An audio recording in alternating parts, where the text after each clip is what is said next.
ladies and gentlemen, I would like to start this episode with a simple question to my co-host and the lovely producer, Alex. I would love to know your favorite superhero. This episode is going to be focused on comic books. Superman. And the esotericism within comic books. Superman. And hold on. You asked a question. The esotericism within comic books. And in order to start, I'd like to know your personal favorite superheroes.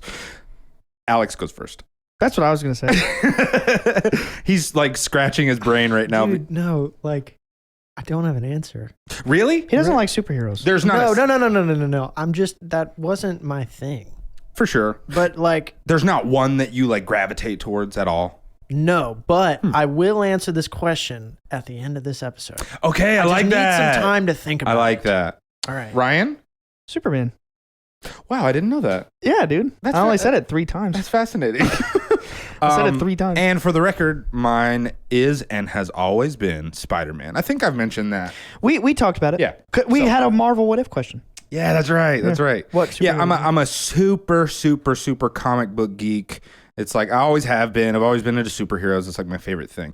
So Ryan and I were talking one day. It was fairly recently. Yeah. And we came up with the idea of, because I think one of the first things that you had mentioned was like Doctor Strange and like the sacred geometry. Yeah, and also total disclosure here, I saw Shang-Chi a week or 2 ago, and I was like, oh my God, we have to do an esoteric comic And episode. I am super broke, so I still haven't seen it, but I can't wait to see it.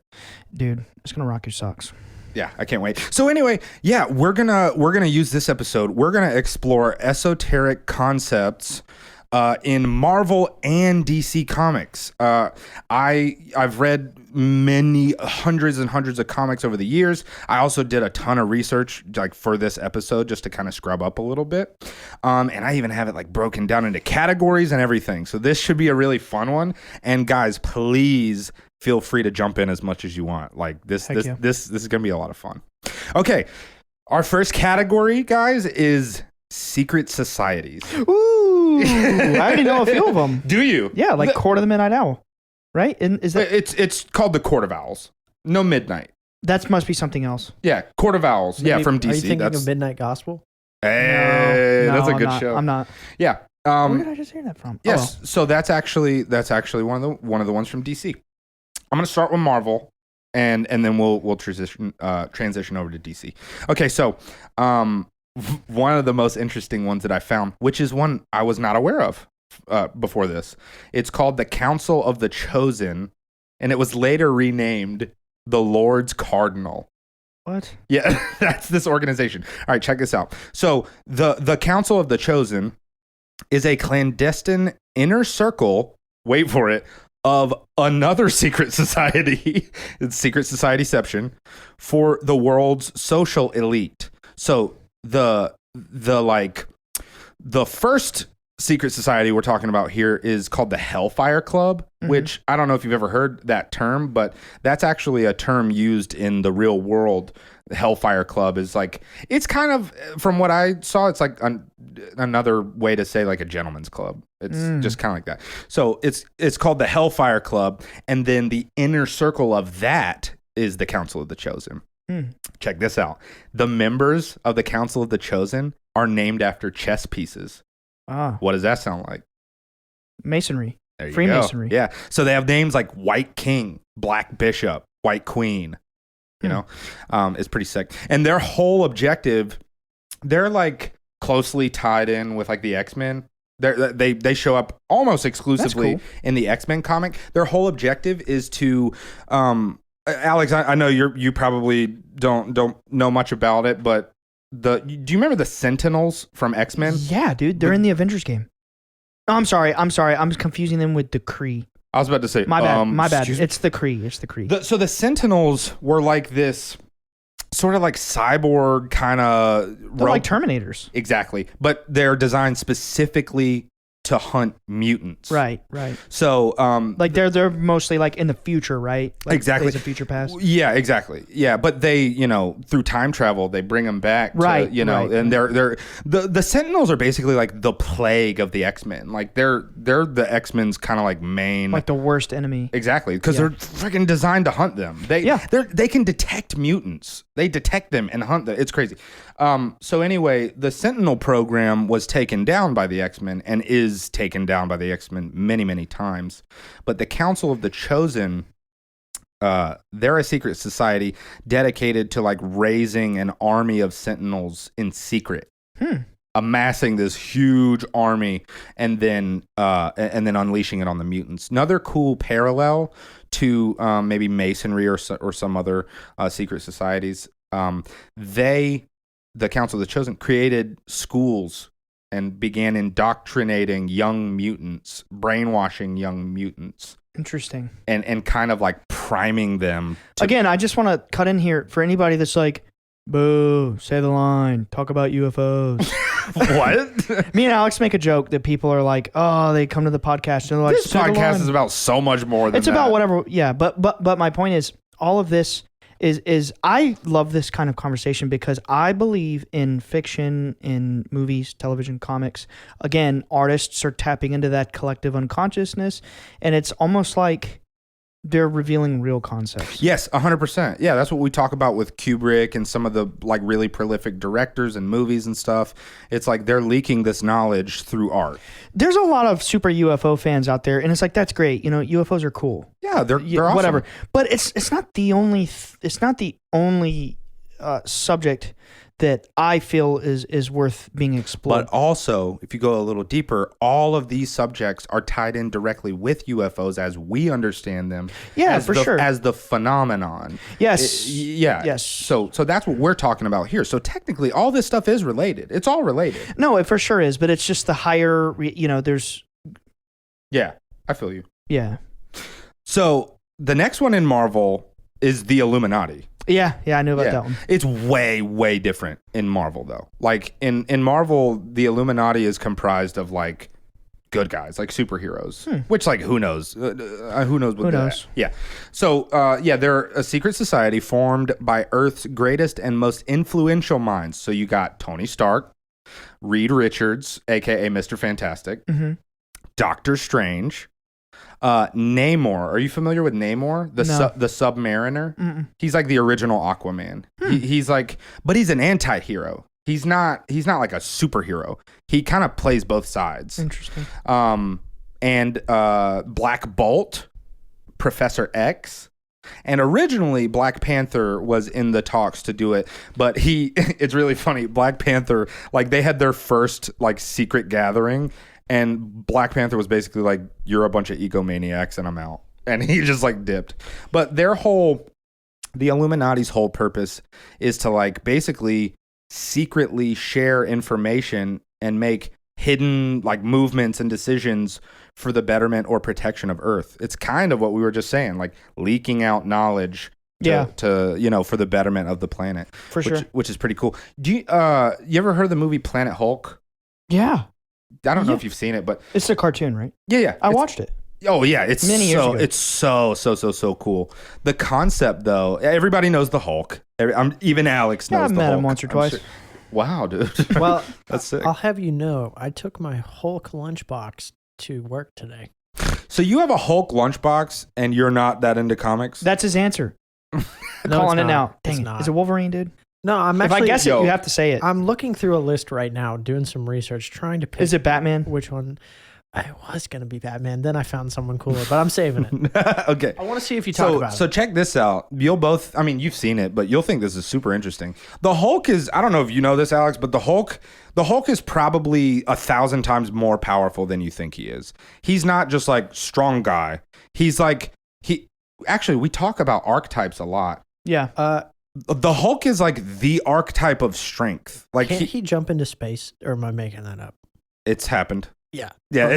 He's pretty much as strong as he wants to be. So how about this? Let me just put it this way. The Hulk at one point became too dangerous to live on Earth anymore. He couldn't live on Earth.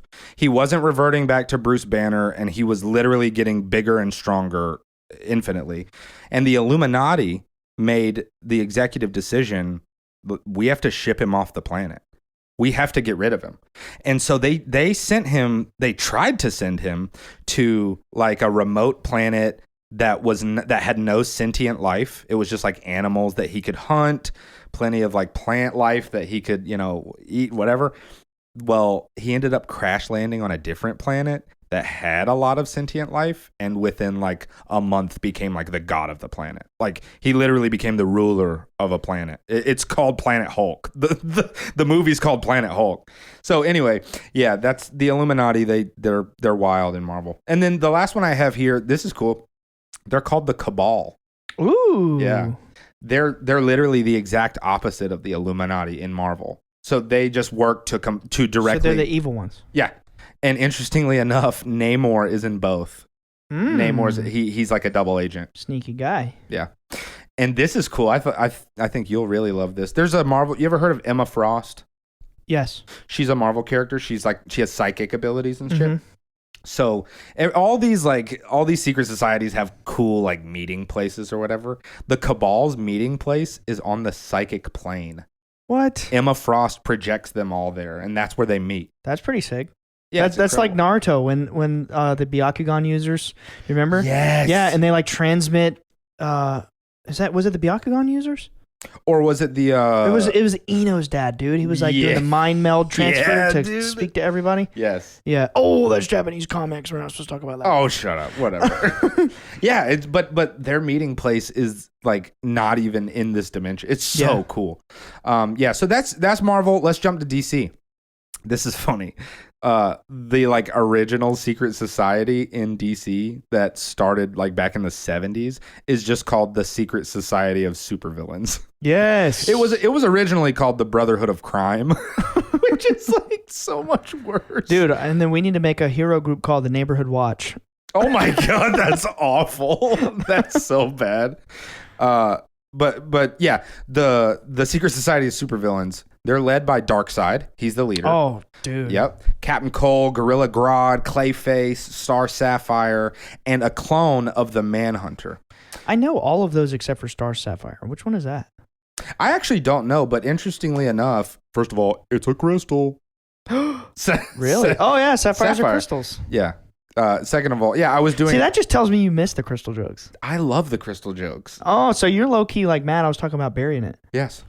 Okay. Yeah, I was just memeing. All right, cool. So anyway, yeah, they're like the most basic secret society. They literally are just bad guys. Now, this is one that Ryan will probably be super hype on. The League of Assassins. Yes. Led by... Ra's al Ghul. Yes, sir. Ra's al Ghul, who is like this. He has the Lazarus Pit, and he brings people back from the dead. There you go. Yeah, dude, I love them. They're called the League of Shadows in like the Christopher Nolan movies. Are they really? Yeah. Oh, I thought they were. And they call him Ra's al Ghul, but it's the same thing. Right.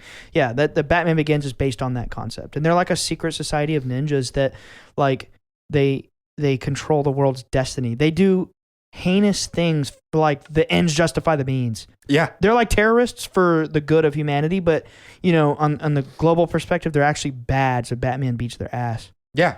But they think they're good. Right. And in the comic, it was the League of Assassins was originally created just to protect Ra's al Ghul. Wow. It was created for that, and then it quickly became like a straight up Illuminati-esque situation where they're using the world like a chessboard. Dude, I know we're talking about Batman, but just switch gears to the Superman thing. And I know you never really watched Superman, but Superman has some incredibly deep concepts about the phenomenon, like Mr. Mxyzptlk. He's this little character who he's a trickster entity from another dimension, and he shows up, and he's not evil. He's just like a pest, and he's kind of like a fairy. And he has the ability to change reality itself. And he messes with Superman, and like Superman's physical strength and all of his abilities are not enough to like thwart Mr. Mxyzptlk. And the only way... Mxyzptlk? Yes, it's spelled very weird. And the only way that Superman can defeat Mxyzptlk is he has to trick mixes Spitlick into spelling or saying his own name backwards. What? So those episodes are really weird. It's kind of some like Alice in Wonderland shit. It's trippy. It's really cool. But it's basically like the trickster phenomenon, you know, like the beings, the UFOs are like that. I've never heard that, but and I didn't come across that in my notes, but that is like yeah, it's super cool. That sounds just like the phenomenon. Yeah. Yeah. So anyway, yeah, that's the League of Assassins. You know, it's just Ra's al Ghul. They kind of use the world like a chessboard. He has a Lazarus pit, which basically that's a biblical thing. Yeah, he basically lives forever. It heals him. It makes him younger. Well, you know, in the New Testament, this man named Lazarus died, and then Jesus supposedly like resurrected him from the dead. You want to know some deep stuff? So if you look at the 3rd degree of initiation in Freemasonry, there is a secret word, which if you go say this to a Freemason, they're going to be like, how the hell did you learn this? You ready? Yeah. Mahabone. Mahabone. Freemasons out there hearing this are going to be like, oh, shit. No, I'm just kidding. But it actually means rise up and walk. And that's supposedly what Jesus said to Lazarus when he resurrected him from the dead. Oh, shit. Yeah. That's wild. Hey, y'all out there listening, go tell a Freemason Mahabone. They're going to act like they don't know what you're talking about. That's some 3rd degree stuff. So, yeah, that's the League of Assassins. Next, this actually ties into what you're saying. So, you ever heard of the Order of Saint Dumas? No. So this is some, actually I only know what this is because I love Batman a lot, and I've just gone really, really deep on Batman. Remember, you know Azrael? Yeah. From Batman? Yeah. He's the leader of the Order of Saint Dumas. Oh, you know, Azrael is a real non-canonical, I think it's a demon. I can't remember. I thought it was an angel or like something like anyway. that. And like the apocryphal text. So check this out. The Order of Saint Dumas in DC Comics was a subdivision of the Knights Templar. Oh, sick. Yeah. They Azrael's in the Batman games. I know. The Rocksteady. And in one of the Rocksteady, yeah. And in one of the expansions you can play as him. Like you play as him. Yeah. Those are forgot about sick that. games. I love those games. If you haven't played them, play them. There's 4 of them, right? I love them all. You know they just announced a sequel to Arkham Knight.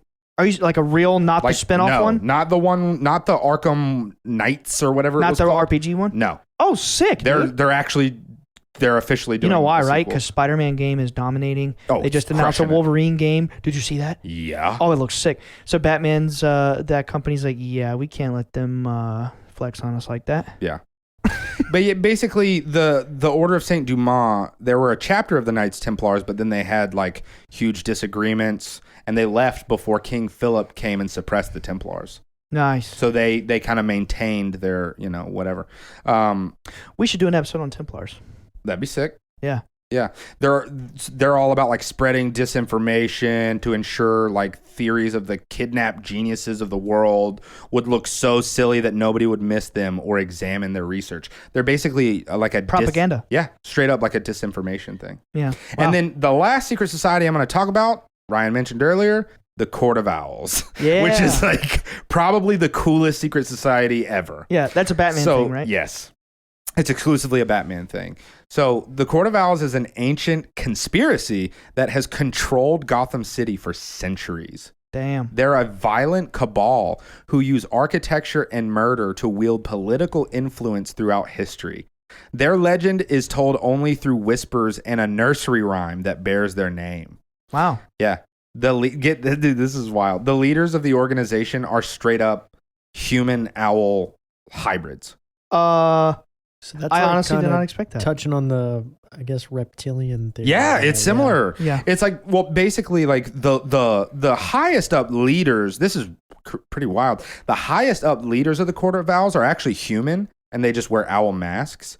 But they have kind of like enslaved this weird hybrid race of human owls, basically humanoid owls, and they use them as assassins. They call them Talons. Interesting. They're called Talons, and basically, dude, it's wild. They have this huge room with all these red, what are they called? Caskets, like red coffins, and the assassins sleep for years and years and years, and then when they need one of the Talons, they just go and wake one up. That's pretty sick. And they use it as like a wild assassin.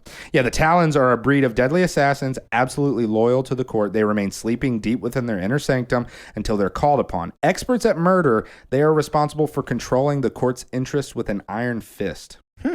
Yeah. What's the next category? I'm dying to know what the next... magic. Yes, magic. Yeah, there's some cool stuff in here. All right, so we're gonna move on to the next category, which is magic. Sweet. I found Marvel has a lot more magic. Yes, it really does. Interestingly enough, one of the things I found most interesting was the way that Marvel versus DC describes magic. Yeah. So we're gonna get into that. So I'm gonna start with Marvel again.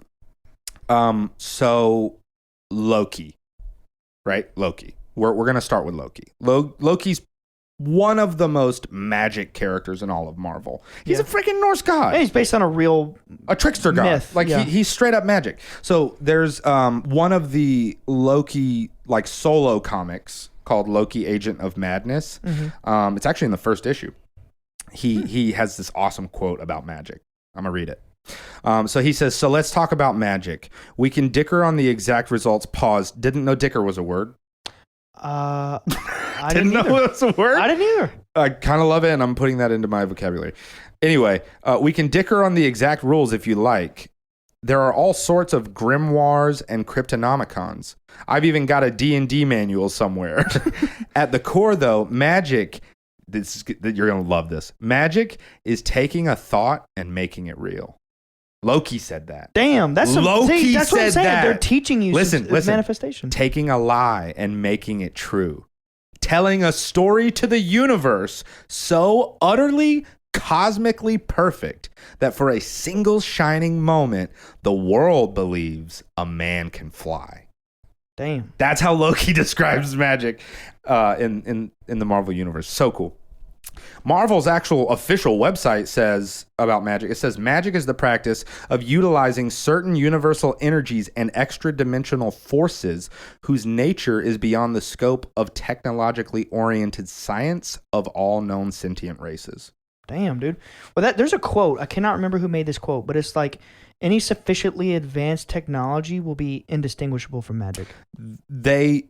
I didn't actually write it down in my notes, but I came across that in my research that like they acknowledge that in Marvel Comics. They acknowledge that quote, like that specific quote, and whoever said it. The boundary between super future technology and magic is I mean, I feel like the concept of magic, and I mean the real concept, not fiction, but the real concept of magic is anything that defies reality itself. And once you get to super advanced levels of technology, it's basically magic. It's defying what we view as the rules of reality. Yeah. The quote is something like, technology at a certain level is indistinguishable from magic. Exactly. Or, something like that. Yeah.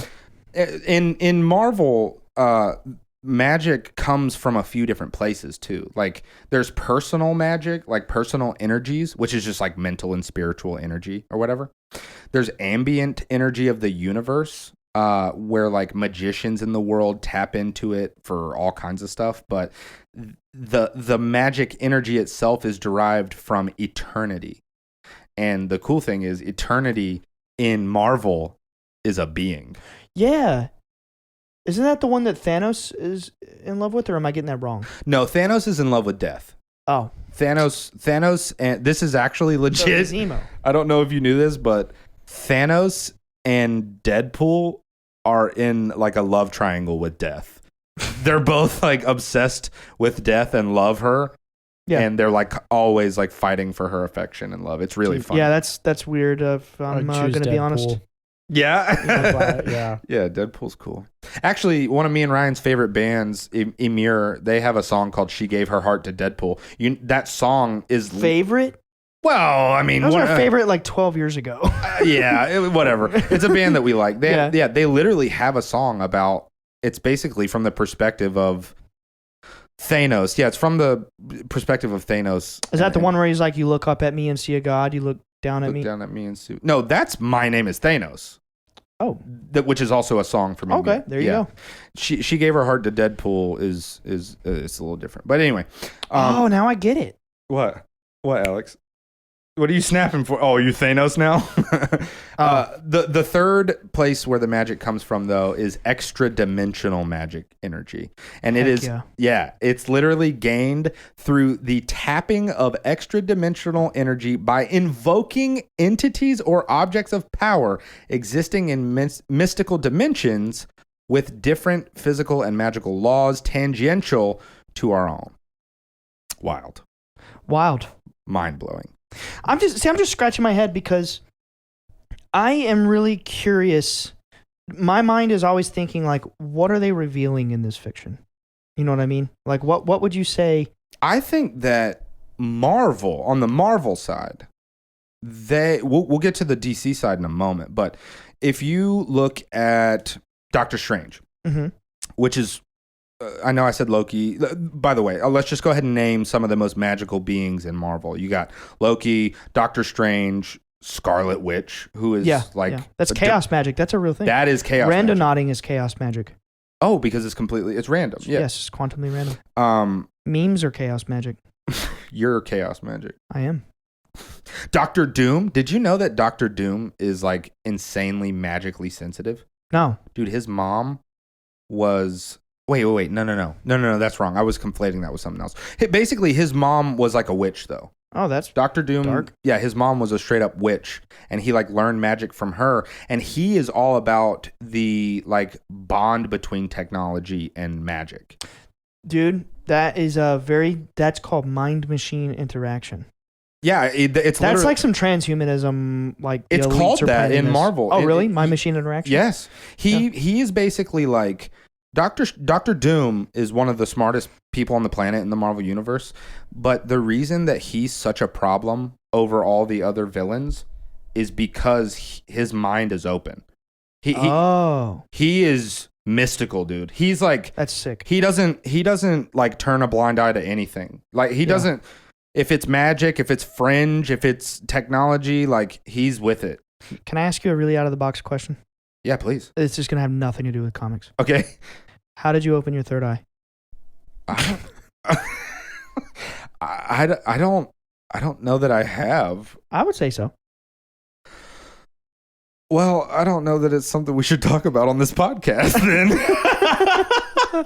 So, we'll just say meditation. Okay. Because for me, I honestly think the frequencies have a lot to do with it. I can say without a doubt frequencies have definitely aided in the open, like, you know. By the way, we did a frequencies episode like 3 or 4 episodes ago, and I didn't share with you guys the profound effects, but I'm kind of glad I didn't, because now I have 2 weeks back on the frequencies. Yeah. So let's take a quick break from the comic thing, and I'll just tell you guys the week that I didn't listen to frequencies and most of the week after were like it was super dark for me. Like very negative thoughts. I was super pessimistic about everything. I was super just extremely negative. I was filled with doubt, a lot of doubt, self-doubt. I was just really not nice to myself in that period of time.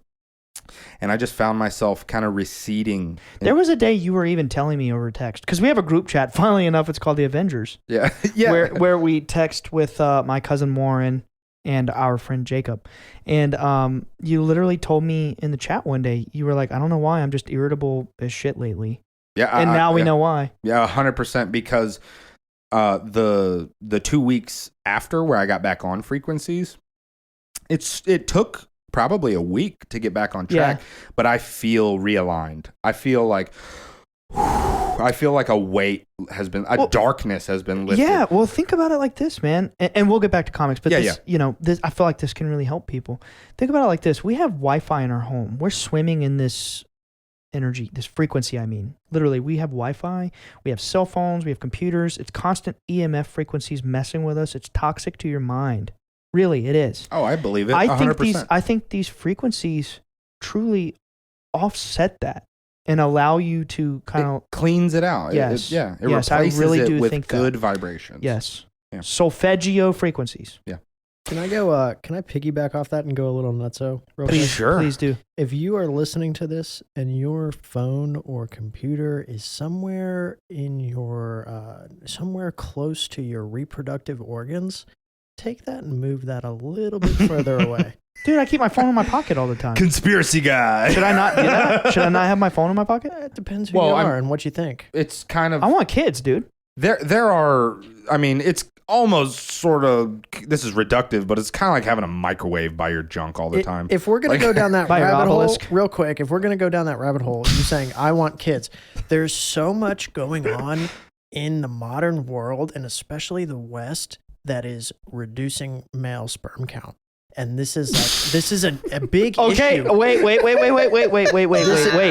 wait. We are now introducing Alex's conspiracy corner. Yeah. Alex is like, oh, y'all are doing an episode about comic books? Well, what about your sperm, though? Well, no, it's a huge issue. I feel like with each episode we record, we're getting way farther away from rated G. When were we rated G? Yeah. Like the first episode, probably. I don't know. I'm gonna have to run that by the boss. To answer your question from before, though, which asking about what I think they're trying to do. Yeah, well, like reveal or whatever. I think Marvel is trying to reveal the true nature of magic, which is manifestation. I am totally down with that. And if anybody thinks that's crazy, watch WandaVision. Please. Oh my gosh, yes. Okay, so that was that you should. It's good, it's incredible. Dude. It's incredible. It's a mind bender. That was most of the Marvel stuff. So let's move on to DC, and I'm just going to touch this real quick because think about it. Can you think of any magic character in DC? Wonder Woman. But she doesn't shoot magic, but she's magical. But yes, the wizard Shazam. I don't know. I don't know if I consider that magic. Now Shazam, that's magic. That's a wizard. Yeah. He's literally a wizard. Yeah. Like, come on, dude. But with Wonder Woman, she's more of a god or a goddess, which I don't know if I would consider magic, but yeah, it's powers, whatever. So this is wild. Let's start with a quote, which we did in the last one. This is a Dr. Manhattan quote. This is what he says about magic. In Doomsday Clock, Volume 19, he says, I see this power you harness is in reality the scraps of creation. Like the random errors in the computer code, discarded and forgotten, left to be picked up and used by those who also find themselves discarded and forgotten. Technically, I'm sorry, I heard your quote, but this thought is running in my mind. Technically, the Green Lanterns use magic. Yes, they do. They manifest with their will. So check this out. In the DC universe, like one of the primordial sources of energy are the colors, the different colors. Yeah. There's a ring for each color. Yeah, and the Green Lantern, or the Lantern Corps. There's a comic, dude. I'm pretty sure it's Hal Jordan. He gets every ring. It's pretty sick. Oh yeah, I know. Yeah, he's like Rainbow Lantern. Like in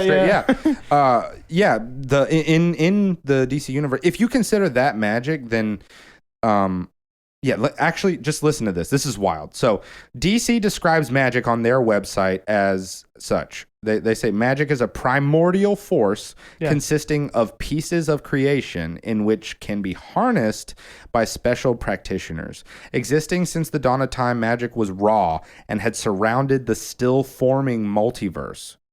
Though the domain in which it surrounded would later be named the sphere of the gods, its early beginning happened before the known existence of gods.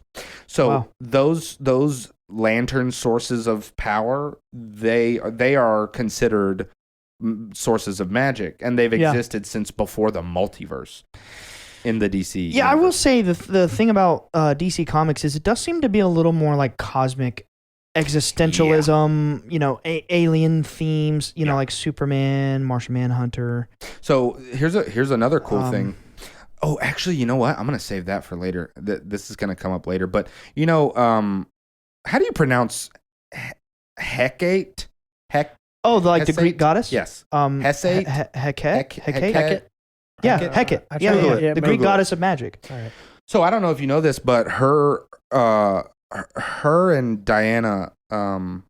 of Themyscira. Yeah, they're Wonder Woman. Yeah, Wonder Woman. Their fates are very entwined. Basically, like in a more recent iteration of Wonder Woman, she has powers because of Hecate or whatever she's called. Dude, she was branded with like this symbolism on her forehead when she was. That's why she wears the headband. If you watch the Zack Snyder movie, there's a scene when Wonder Woman comes to, I can't remember what city it is, if it's Metropolis or Gotham or whatever, but Wonder Woman like arrives, and it literally has a shot of her standing on a statue with like Mithraic symbolism. There's a lot of symbolism with with Wonder Woman because she's associated with the gods and stuff like that. So yeah, and then like you have magic is kind of scarce in DC. Yeah, you have like it's more like quantum stuff. You have like Raven. Like she is just using straight up dark magic. Yeah. Like it's just because her dad is Trigon, which is he's a demon. Yeah, he's literally just a demon. It's more. You have it's Constantine. More quantum. You have John Constantine. Who he also uses dark magic to fight demons. Like it's pretty cool. But yeah, not a ton of magic in DC. So, by the way, real quick, Alex pulled it up. So there's two ways to pronounce it. There's Hecate, and there's Hecate. And just to clarify, this is the real like Greek mythological goddess of magic. So DC Wonder Woman's story, it's pretty cool because she's the real Greek myth gods or whatever are intertwined in her story.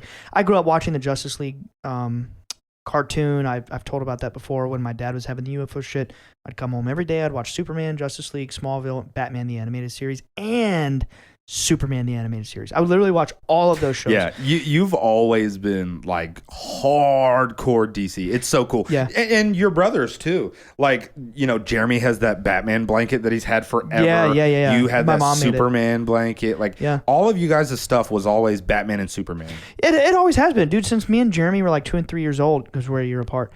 Bro. When we went to preschool, Jeremy, there was a solid, I don't know how many months, but ask my mom next time you see her, dude. Jeremy had to wear a Batman costume every day. I remember that. I remember it. He's like proud of it. Yeah, dude. We have pictures of it. It's the funniest thing. He's totally proud of it. And that's epic. Like yeah, it is. It's awesome. hilarious. But what I was getting at is if I used to watch Justice League all the time, and like Wonder Woman's character is pretty cool. There's one point where she has to go battle Hades at like the gates of hell. Yeah. Like it's very mystical. Yeah. She actually ends up fighting Hades a lot. And Ares. Yeah, Ares is in the movie. Yeah, he was in that for I think the Wonder Woman movie, the first one. You guys can correct me if I'm wrong. I think Ares is like the original Wonder Woman villain. Yeah, he's like her nemesis. Yeah, he's definitely her nemesis. Ares is. So yeah, before we leave the magic section, I do just want to touch back on Doctor Strange. I did some digging on the symbolism. All of the symbols that he like that appear when he does his magic, every single one of them is sacred geometry. All of it. Listen, you got tetrahedrons. Dude, he straight up does Metatron's cube. Are you serious? Yes. There's Please pictures show of me it. afterwards. There's pictures. Yeah, there's pictures online. Please show me afterwards. Like straight up, he'll just boom. There it is. Are you see? I don't read 100%. Full disclosure, I do not read. I'm talking about the movies. Okay, so but and the comics. But when Doctor Strange movie came out, I was not aware of sacred geometry, so I should go watch it now. Mm-hmm. I'll show you pictures. He straight up does magic, and boom, there's a Metatron's cube. Flower of Life. He does it. He just straight up does In it. the There's movie? yes, dude. We need to watch that together. Hexahedrons, octahedrons, dodecahedrons, icosahedrons. I knew that. Really? Well, I couldn't tell somebody that, but I know what you're talking about. All of his magic, it like manifests in literally sacred geometry. Dude, that's so cool. I need to watch that movie again. Yeah. Oh my God, I cannot wait for Doctor Strange 2. Bro, it's directed by Sam Raimi. Multiverse of Madness. Yeah, and Danny Elfman is doing the score. That's crazy, dude. Who's the same. We've got to do a show about that. Yeah, are you kidding me? No, I'm not. I'm telling you the God's honest truth right now. Or so help me, strike me down. Careful with that. I'm being... You're right. I should be careful. I don't want to tempt the fates. Okay, so next category. This is a cool one. Collective consciousness. Ooh, now you got me interested. I'm just kidding. I've been interested. By the way, real quick, the way that I even found all this stuff is before I even began my research, I just like came up with, I think it was like 8 or 9 of the just like esoteric topics, and some of them I didn't even know if there would be examples of. Mm-hmm. Like collective consciousness. I truly would. That was kind of a shot in the dark, but I figured there are so many esoteric concepts all throughout these comics. Like there's gotta be something. And, yeah, dude. And I ended up. You know what's funny in the Doctor Strange movie? Remember, he's like, I'm not into chakras or whatever. Yeah, straight up. I love that. I love his story is so cool because he's like this neurotypical scientist. Exactly. Fairly normal guy who's like super skeptical. He's very logical. He's an atheist. He is. Yeah. He's very logic oriented. He doesn't believe in spirituality at all. Like none of that. None of it. He's just a surgeon and he just does his job. And he is literally pile drived and smacked in the face with spirituality and becomes the Sorcerer Supreme. Yeah, that's pretty sick. The most spiritual entity in the universe. Yeah, in the multiverse. No, not in the multiverse. Not in the multiverse? Who is it in the multiverse? Well, it's what it is there's a different Sorcerer Supreme for every universe. Oh, really? Yeah. Wow. And he just happens to be the and also throughout time. So that's like pretty cool. So like it's kind of like when one of them dies, another one has to take its place, kind of thing. Oh, there's always a Sorcerer Can Supreme. I say something about Shang-Chi? Please. Okay, so again, just want to remind people, I'm the only one in this room who's seen the movie. So I'm not, for the sake of Nick and Alex, I'm not going to go into spoilers at all. This is spoiler safe. Yeah. But there was a concept in the film that when I watched this, I knew in my mind, oh my God, I want to talk about this on the podcast. There is a significant moral development in the film where a character says to another character, again, I don't want to specify who, but a character says to another character that basically your destiny is to learn to transmute the delicate balance of light and shadow within yourself and grow from those experiences. So it's like the movie is very gray. It's not like black and white, like I'm a hero. You know what I mean? It's like every one of us. Dude, is the Ancient One in that movie? No. Okay. No. I was gonna say that sounds like some Ancient One stuff. Okay. But it's cool. It's really cool. I can't wait to see that movie. Dude, it's so good. Anyway, so the character basically says, like, you have this delicate dance, and I'm putting my own terminology on it, but it's the concept. I'm just trying to not spoil it. And it's, it's like we all have a dance of light and shadow within us, and once you reconcile those opposites, you will be on the path of your hero's journey. And that's a major part of the movie. It's so cool, dude. That's epic. He's not an anti-hero, but like he has a past that's like colorful. Yeah. Oh, I know. It's cool. I know about Shang-Chi as a character, but I just haven't seen the movie. But that's some real occult shit, dude. That's like, dude, Terrence McKenna. Well, dude, in the comic, his dad is basically the leader of like the biggest crime ring in China. Yeah. I mean, yeah. It's like a secret crime ring, like right. It's very occult. There's like a lot of occult shit in the 10 rings, yeah. Yeah. But damn, where was I gonna go with? I don't remember what I was saying. It doesn't matter. It's not important. Collective consciousness. Mm-hmm. So we'll start with Marvel again. We mentioned eternity earlier, so I'm gonna talk about being eternity. I'm gonna talk about eternity. So in Marvel, every universe in the multiverse manifests itself as an anthropomorphic being called eternity. Wow. So there's a manifestation in every universe within the multiverse of Marvel that is eternity, and the combination of all of those countless eternities is it's kind of weird, but it's like also eternity. It's like daddy eternity, basically. It's like big eternity. But literally, Marvel's website says eternity came into existence when the universe was formed, along with death, oblivion, and infinity, which are also like incarnations, like beings, actual beings. They're personified beings. Yeah, we were just talking about death. Like she's a woman, and yeah. So and Deadpool and Thanos are in and spontaneously assumed the collective consciousness of all living things in the universe. So eternity came into existence and then spontaneously assumed the collective consciousness of all living things in the universe. Wow. That's some Gnostic shit, dude. It's super Gnostic. I read somewhere that, and this could be just the dumbest thing I've ever said, whatever, but I did hear this, that the guy who like created the Watchmen, didn't this person also create V for Vendetta? I believe so. I heard what's his name? Alan something, right? I don't know. You talking like creator or director? Creator. No, like of the comic. Yeah, I heard that it was he was a Gnostic, and he was putting Gnostic symbolism into the Watchmen. Look at Dr. Manhattan. Yeah, that's like the most multi-conscious, like cosmic, freaking crazy. Yeah, I could totally see that. Interesting. So this is another really cool thing. Also, it's noteworthy to say, like chi exists in the Marvel universe, like Yeah. chi as we know it, like, Right. and like Iron Fist straight up uses chi. Like there's Yeah. there's multiple characters that just straight up like access chi energy. You know what? I don't think they discussed that in Shang-Chi. I don't think it's in the movie. I don't think they use chi. Yeah, it's not in the movie. It's a different type of magic that comes from the rings. I think. I don't know about the movie, but anyway, yeah, like there are a lot of characters in Marvel that use chi, literally just chi. But check this out. This is awesome.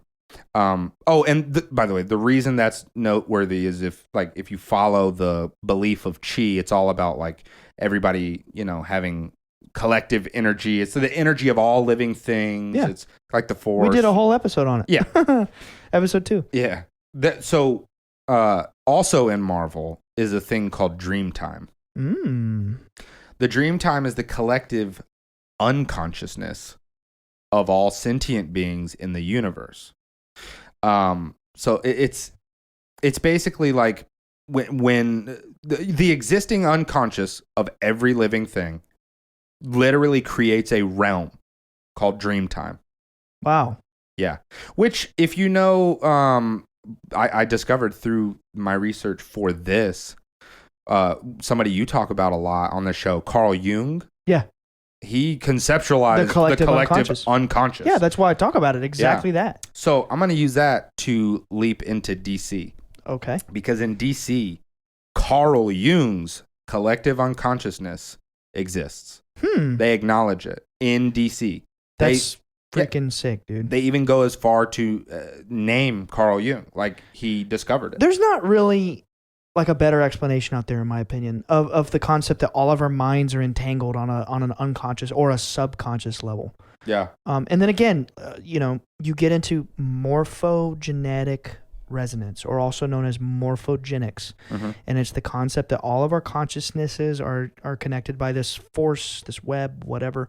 And that would lend credence to why a name, for example, Jesus. Yeah. You say the name and it has energetic effects on people. A lot of people get really offended by that name. A lot of people, it makes them feel really good. Yeah. Well, because there is a morphogenetic resonance behind the name itself, which is given energy by all of our consciousnesses. Also, there's morphogenetic resonance by names like the devil or whatever, or Satan. People feel a certain way when they hear it because of the morphogenetic field. Yeah. They're egregores. Yeah. Yeah, that's the secret. People are going to be thinking about that one. Yeah, that's wild. But yeah, Carl Jung's collective unconscious, it exists in DC, and actually Hecate or Hecate, which we were talking about earlier. I'm in the Hecate camp. Okay, you're in the Hecate not camp. Hecate. I kind of like Hecate just because it sounds fun. Yeah. But either way, Hecate, she's the goddess, just like she is, whatever. She personifies the collective unconscious in DC as the moon. And she uses this like metaphor, like she imprisons people in the moon, but in reality she brands people and locks them in their unconscious. I'm going to blow your mind. What? That's the plot of Naruto. The infinite Explain. Tsukuyomi on the moon. Oh, to put the whole world in a trance. Dude. Yeah, you talked about doing an anime episode in the future. I hope we do, because we got to talk about Naruto. Yeah, dude. Chakras. Yeah, there's for sure. so much. Well, we got to talk about that when Emily comes on, specifically. Oh, yeah. My little But sister. Shout out, Emmy. Shout out, Emmy. We love you. And Jack. Yes, and Jack. We love you My too, sister's Jack. newly married. So the collective unconscious is the cosmic force that gives others knowledge and wisdom, and, check this, is part of the 7 harmonious forces, which are the Green Lantern thing we were talking about. Right. The 7 harmonious forces. It's where... The 7 chakras. Oh, this is wild. Listen to this. It's responsible for granting telepaths their power. Think about that. What we talk about all the time, telepathic, psychic powers, they come from the unconscious mind. Dude, I just had the most out-of-the-box memory. Can I say it? Please. I was supposed to say in the Mystics episode that Edgar Cayce taught that the Lord's Prayer were different, like, levels of opening your chakras. Whoa. Yeah, I forgot to say that. So my bad. The Lord's Prayer being the my Father who art in heaven. Father, Yeah, okay. Our Father who art in heaven. hallowed be thy name. Those are supposed to be different ways to achieve higher consciousness or open your chakras or something like that. They each of those little clauses are supposed to relate to the 7 chakras. Interesting. That's how the Bible and shit like that is metaphorical. Anyway, let's get back to comics. Okay. That's wild. Yeah. Okay, I'm going to move on to the last category, okay? The last category is the phenomenon. Oh, yeah. Superman's an alien. Case closed. Yeah, you know what's funny? He's also part God, metaphorically, and his name is El, which in the Bible, like Elohim? like Elohim. Yeah. Yeah, he comes from the house of El. Yeah. DC has like so many aliens. Yeah. Like they're huge. You said it earlier. They're huge on like cosmic interplanetary. Yeah. There's so many alien races. In fact, I was like, during my research, there was probably over 100 different alien races within the DC universe. Did you know, by the way, this is a little fun fact. Did you know that oh gosh, what is his name? Anyway, the Alien franchise, the Ridley Scott, is DC property. No. Yes. I didn't know that. It's DC. There are literally hundreds of issues of Alien comics, and they're DC. I did not know that. Can I ask a dumb question? Please. Like really dumb. Yes, please. I'm patiently waiting. How does what you just said tie into Ridley, the Smash character? Oh my God, that's the best question, and I just got so excited because I know the answer. So this is wild. The creator of Metroid, okay, is like the number one fan of Ridley Scott and the Alien movies. Oh. So this is crazy. Samus is based on Ripley. Wow. The main character of Alien. I mean, the Metroids are basically facehuggers. They are. Yeah. And dude, it goes even further than that. The sequels of the Metroid games are based on the sequels of the Alien movies. I think you've told me that before. Dude, Metroid Fusion is about where one of the Metroids literally like bonds to her. What's the freaking Alien sequel about? One of the xenomorphs like imprints on her. Are you talking about like Alien Resurrection? Isn't it called Resurrection? No, Aliens. Do you guys want to know? Oh. I'm going to derail you. Do you want to know how different we are? There is no rail. If you don't count Wii Sports, oh God. The first real video game that I played was Metroid on Wii. Heck yeah, dude. Metroid Prime 3? I don't know. Metroid Prime 3. Was it first person? Yeah, well, I guess that's a lie. I mean, aside from handheld Game Boy stuff, the Wii, right? Like console. Was it like a first person? Like you look around and shoot. Yeah, that's Metroid Prime 3. Yeah. Echoes is what. Wait. Echo, whatever. I don't know. The first video game I ever remember playing, it's a toss up because this was literally like 1996, right? I mean, you can't remember that vivid. It was either Donkey Kong Country 2 or the Ninja Turtles game that was before Turtles in Time. Those are the two earliest memories I have playing games. And that one was on the NES. My first two... Because we had both, Super Nintendo and NES. See, we never had an original Nintendo. We went straight to Super Nintendo. My first two games I ever remember playing are the first Donkey Kong Country. That might be the one I'm remembering. Yeah. Probably the first one. The second one's the one with the girl. With Dixie Kong? Dixie. No, so that is not the first one I remember. It was Donkey Kong Country 1. That's just Donkey and Diddy. That's right. That's the first one. Yeah, dude, I love that. So it was either that, which that's like one of my favorite games. The music ever. is just. I was just about to It's the most nostalgic thing in the world. Go right now, everybody listening. There's two songs. If you haven't heard them, Aquatic Ambience. Yes, that's the underwater one. Yes. And the second one I think is from Donkey Kong Country 2. It's called Sticker Brush Symphony. That song will blow your mind. That soundtrack is nuts. Anyway, it's either that game or Super Mario All Stars. Which Super Mario... Oh, that's one of your first games? That's a good one. One of my first ever. That's a good one. Yeah. Okay. Last category is phenomenon, and then we're out of here. Cool? Yeah, sure, dude. So Marvel, this was... I kind of had to dig pretty deep for this one. Yeah. Because like, how do you even Google this? It can either be really deep or really shallow. I literally had to do like examples of the phenomenon in Marvel Comics, and then like examples of aliens, and then like examples of light beings, and like cross-reference until I found what I was looking for. And what I found were the Watchers. Oh. The Watchers. So please explain, because I was just acting excited. Well, fun fact, me and Ryan, one of our bands in high school was watching The Watchers. Well, actually, we matured a little bit, and then we came back and renamed it The Watchers. Yeah, yeah. You know what's the funniest part? Give me the timeline, before or after Shotgun Apocalypse? This is after Shotgun Apocalypse. Shotgun Apocalypse, fun fact about that, Shotgun Apocalypse, we made that band before I ever even knew how to play drums. Well, y'all saw that tweet, right? Yes. Yeah, Which that was one? good. Somebody tweeted a picture of a shotgun and then a picture of like a zombie apocalypse. Yeah. No, I didn't see that. It was great. That's hilarious. I don't know who you are, but in the Marvel universe, the Watchers are one of the oldest species in the multiverse, and they're committed. This is gonna blow your mind. They're committed to observing and compiling knowledge on all aspects of the universe. So basically, a simpler way to describe that would be their job is to watch. Yeah, pretty much. This policy of total non-interference came into existence due to a former well-meant attempt by the Watchers to bestow advanced knowledge on the Procylians, which are Procylicans, which are like early humans, who used the nuclear technology gained to create weapons and destroyed themselves. So basically, dude, that's like some Atlantis stuff. Yeah. What we talked about in the Mystics episode with Atlantis. Yeah, and it also lends itself to, I think we've mentioned, I don't know if we've talked about it on the podcast, but we've all, you and I have talked privately, at least, in about how like the phenomenon is interested in like keeping us away from a nuclear fallout. Yeah, yeah. Trying to definitely make sure we don't do that. For sure. So it's interesting.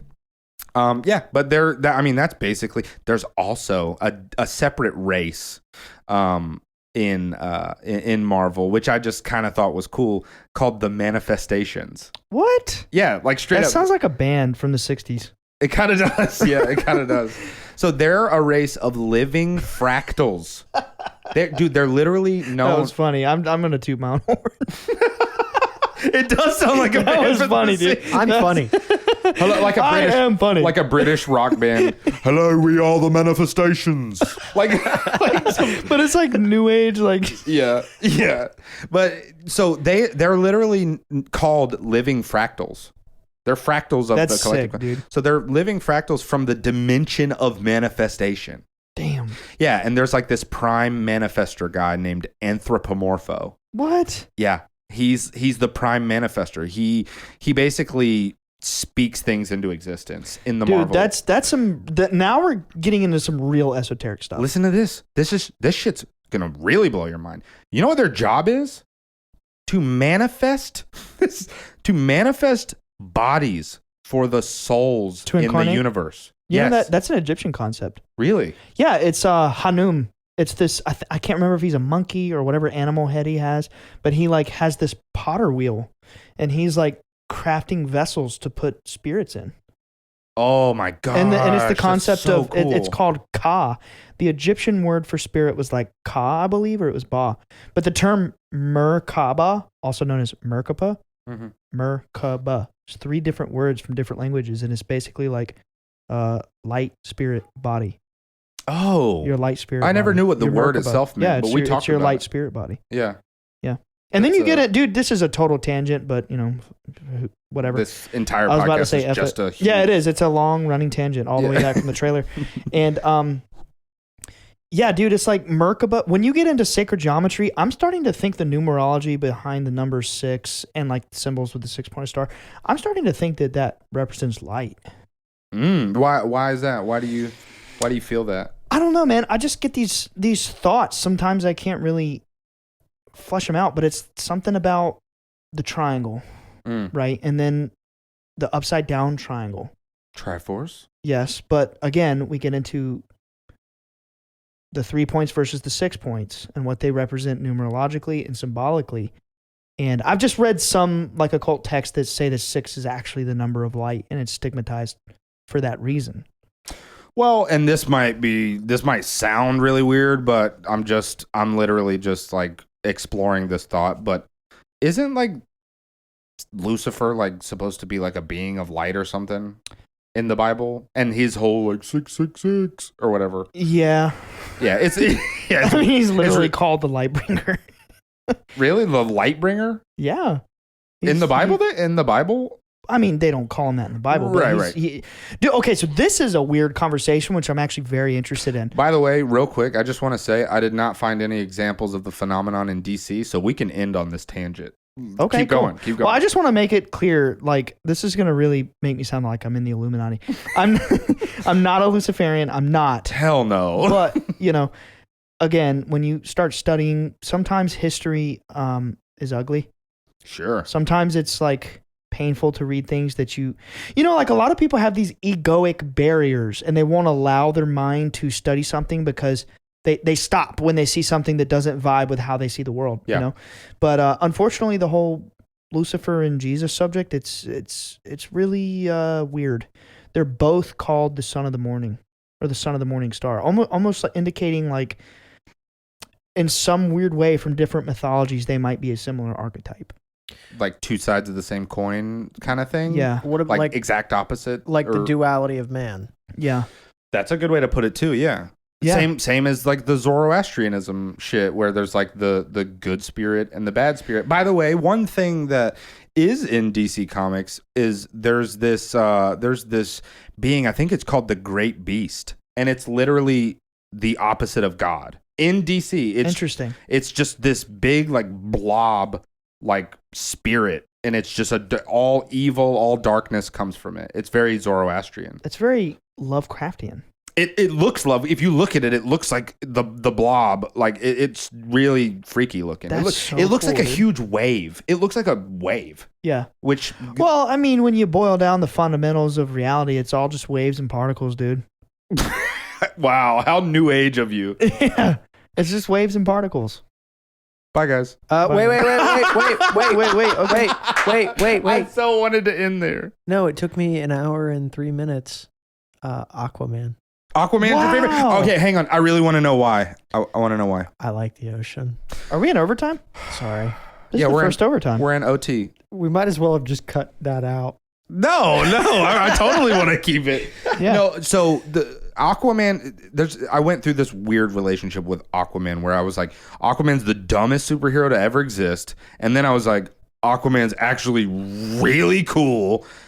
At Throne of Atlantis, when that movie came out. I don't think I've seen that one. Yes, you have the animated one. Dude, I've seen a lot of animated DC films. I'm pretty I can't sure we recall. watched it at your house. I've probably watched it. I just don't recall. But, and then the movie came out, like the Jason Momoa. Hadn't seen it. Don't. Yeah. I liked it, but I like a good, cheap, it- cheesy action flick. It is. I mean, like that. Listen, I do too. I love cheesy action flicks. I absolutely love them for what they are. Yeah. But Aquaman may be the only movie I've ever walked out of. It was just like I don't know if I've ever walked out of a movie. yeah, I did. yeah. Me and Probably Casey, Pee-wee's Playhouse. I'm just kidding. what? Me and Casey literally looked at each other at one point and we were like, "Are you good? Because I'm good. This is whack." That's funny. I walked out of March of the Penguins. What? Is that like a documentary? Dude? I was young. I thought it was some like Happy Feet type stuff. Hey, I really like Happy Feet. It's a good movie. Yeah. And I'm I've seen going it into many March of times. All right, we did it. All right. Bye, guys. Bye. Weird things happen in the backyard of the Bledsoe house. See it hovering, but it's just in